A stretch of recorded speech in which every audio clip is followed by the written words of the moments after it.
I mentioned in a recent video that a hypnotist from California, Deanna Nunez, introduced the idea that before you actually have confidence, before you actually have a belief in yourself, it's a really valuable thing to recognize that what you need initially is courage. Courage to step outside of your comfort zone and try something new. Courage to put yourself in a vulnerable position where you might not succeed and do it anyway. Courage to feel the sensations that we label as anxiety and do it anyway. Courage is the ability to, regardless of whatever self-doubt you have, whatever uncertainty you're facing, you're able to just go ahead and do it anyway. It's a funny thing because once you do that and you succeed, or even if you don't succeed, you're going to learn from it.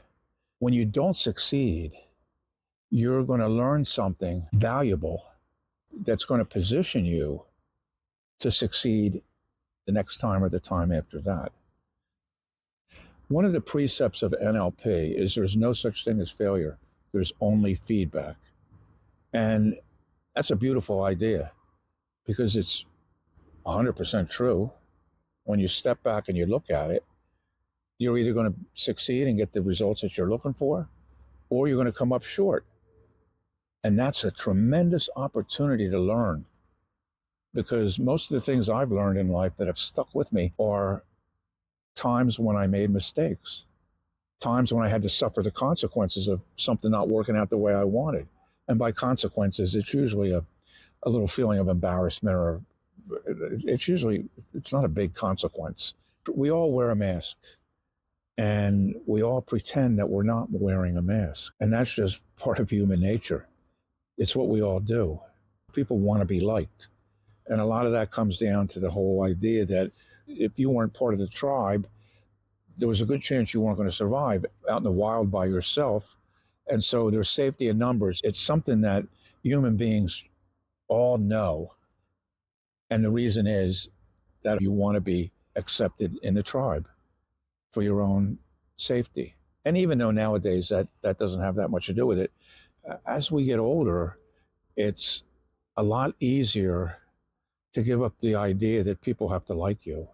By the time you get a little age on you, you understand that if they like me, that's great. I'm glad they appreciate me. If they don't like me, it's not going to affect me that much.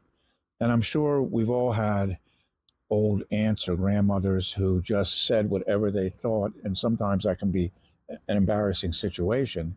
There's no filter because there's no fear of people judging. There's no fear of other people judging you harshly. You get to the point where you just don't care that much if people accept you or not.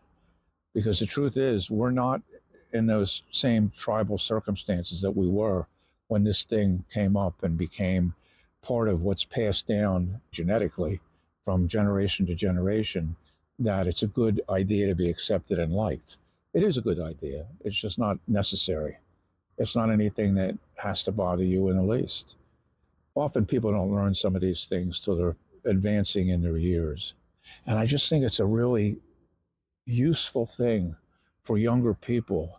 Maybe they're not going to buy into it right away because if somebody gives you advice, somebody tells you something, most of the time it goes in this ear and out this ear.